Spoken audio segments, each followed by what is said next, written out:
ఓం నమ శివాయ శ్రీమాత్రే నమ. సవిజన సుఖభవంతు.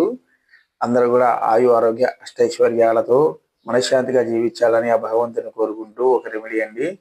ఒక 16 బుధవారాలు గరిక తీసుకోండి. గరిక తీసుకొని ఓం గం గణపతయే నమ అంటూ 21 సార్లు గరికను గణపతి దగ్గర పూజ చేయండి. పూజ చేసిన తర్వాత ఒక 54 ఇలాచి అంటే యాలక్కాయలు ఒక దండ కింద గుచ్చి ఆ గణపతి మెడలో వేయండి. ఇలా ఆలయంలో చేస్తే ఇంకా మంచిది. ఆలయంలో ప్రతి ఆలయంలో గణపతి విగ్రహాలు ఉంటాయి. బయట ఇలా చేయండి. తర్వాత బెల్లం ముక్క నివేదన చేయండి గణపతికి. చేసి 2 బెల్లం ముక్కలు చేయండి. చేసిన తర్వాత ఒక బెల్లం ముక్క ప్రసాదంగా మీరు తీసుకోండి.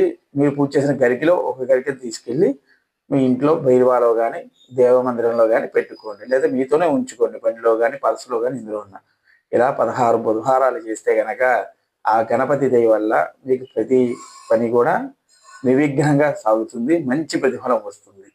నా ఛానల్ సబ్స్క్రైబ్ చేయండి. నన్ను సపోర్ట్ చేయండి. ఓం నమ శివాయ శ్రీమాత్రే నమః. సర్వే జనా సుఖినో భవంతు.